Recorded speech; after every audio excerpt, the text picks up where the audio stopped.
السلام علیکم ورحمۃ اللہ وبرکاتہ۔ الحمد للہ رب العالمین والصلاة والسلام علی سید المرسلین، اما بعد فاعوذ باللہ من الشیطان الرجیم، بسم اللہ الرحمن الرحیم۔ برادران عزیز و معزز خواتین، آج کی اس نشست میں سورۃ المائدہ کا تعارف بیان ہوگا۔ سورۃ المائدہ کا تعارف: سورۃ مائدہ مدینہ منورہ میں نازل ہوئی ہے، البتہ یہ آیت الیوم اکملت لکم دینکم حجۃ الوداع کے موقع پر عرفے کے دن مکہ مکرمہ میں نازل ہوئی، اور سرکار دو عالم صلی اللہ علیہ وسلم نے خطبے میں اس آیت کی تلاوت فرمائی۔ اس صورت میں 16 رکوع، 120 آیتیں، 12,464 حروف ہیں۔ عربی میں دسترخوان کو مائدہ کہتے ہیں، اور اس صورت کی آیت نمبر 112 تا 115 میں یہ واقعہ مذکور ہے کہ حضرت عیسیٰ علیہ السلام کے حواریوں نے حضرت عیسیٰ علیہ السلام سے آسمان سے مائدہ یعنی کھانے کے ایک دسترخوان کے نزول کا مطالبہ کیا، اور حضرت عیسیٰ علیہ السلام نے اللہ تعالیٰ سے مائدہ کے نازل ہونے کی دعا کی۔ اس واقعے کی مناسبت سے اس سورت کا نام سورۃ مائدہ رکھا گیا۔ اس سورۃ مائدہ کے فضائل یہ ہیں کہ نمبر 1، اس سورت کی ایک آیت مبارکہ کے بارے میں حضرت عمر فاروق رضی اللہ تعالیٰ عنہ سے مروی ہے کہ ایک یہودی نے ان سے کہا، اے امیر المومنین رضی اللہ تعالیٰ عنہ، آپ اپنی کتاب میں ایک آیت کی تلاوت کرتے ہیں، اگر وہ آیت ہم یہودیوں کے گروہ پر نازل ہوئی ہوتی تو جس دن یہ نازل ہوتی ہم اس دن کو عید مناتے۔ حضرت عمر فاروق رضی اللہ تعالیٰ عنہ نے فرمایا، وہ کون سی آیت ہے؟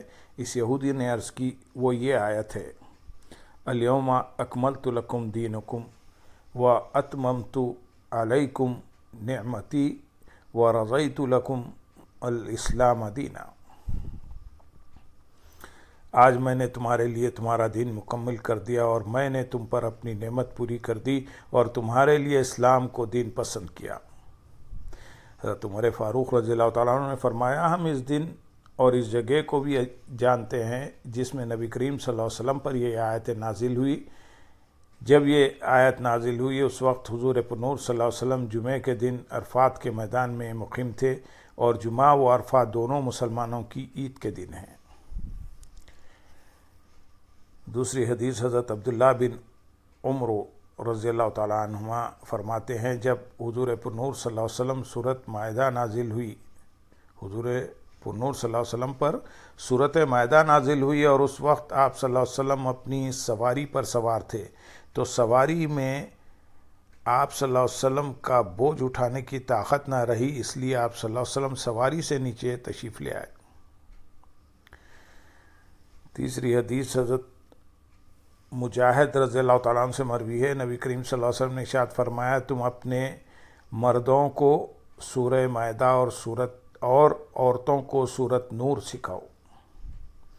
علامہ عبدالرؤف مناوی رحمۃ اللہ علیہ فرماتے ہیں، سورۃ مائدہ میں چونکہ مردوں کے لیے بہت زجر و توبیخ یعنی ڈانٹ ڈپٹ ہے، اس لیے انہیں سورۃ مائدہ سکھانے کا حکم دیا گیا، اور سورۃ نور میں عورتوں کے لیے بہت زجر و توبیخ یعنی ڈانٹ ڈپٹ ہے کہ اس میں واقع عفت اور زینت کے مقام ظاہر کرنے کی حرمت وغیرہ ان چیزوں کا بیان ہے جو عورتوں سے متعلق ہیں، اس لیے انہیں سورہ نور سکھانے کا حکم دیا گیا۔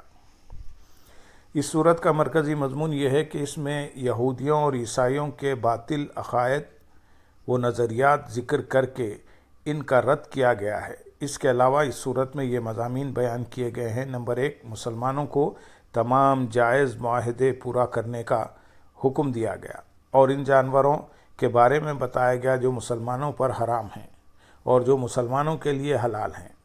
نمبر 2، وضو، غسل اور تیمم کے احکام بیان کیے گئے، اور انصاف کے ساتھ گواہی دینے اور ناانصافی کرنے سے بچنے کا حکم دیا گیا۔ نمبر 3، بنی اسرائیل سے عہد لینے، ان کے عہد کی خلاف ورزی کرنے اور اس کے انجام کو بیان کیا گیا۔ نمبر 4 بنی اسرائیل کا جبارین میں جہاد نہ کرنے کا واقعہ بیان کیا گیا۔ نمبر 5 چوری کرنے اور ڈاکہ ڈالنے کی سزا کا بیان، شراب اور جوئے کی حرمت کا بیان، قسم کے کفارے کا بیان، احرام کی حالت میں شکار کے احکام، قرآن کے احکامات پر عمل کو ترک کرنے کی وعید، یہودیوں، عیسائیوں، منافقوں اور مشرکوں سے ہونے والی بحث کا بیان ہے۔ نمبر 6 مسلمانوں کو اپنی اصلاح کرنے کا حکم دیا گیا ہے اور اصلاح کا طریقہ بھی بیان کیا گیا ہے۔ یہ بھی فرمایا گیا کہ نیکی اور پرہیزگاری کے کاموں پر ایک دوسرے کی مدد کی جائے اور گناہوں و سرکشی کے کاموں پر ایک دوسرے کے ساتھ تعاون حرام ہے۔ کفار کے ساتھ دوستی کرنا حرام ہے۔ نیز گواہی کے متعلق فرمایا کہ گواہی دینے والا عادل ہو اور انصاف کے ساتھ فیصلہ کیا جائے اور مسلمانوں کے درمیان مساوات قائم کی جائے۔ نمبر 7 اللہ تعالیٰ کا دین ایک ہی ہے، اگرچہ انبیاء اکرام علیہ السلام کی شریعت اور ان کے طریقے مختلف تھے۔ نمبر 8 نبی کریم صلی اللہ علیہ وسلم کی نبوت پوری مخلوق کو عام ہے اور آپ صلی اللہ علیہ وسلم کو عام تبلیغ کرنے کا حکم دیا گیا ہے۔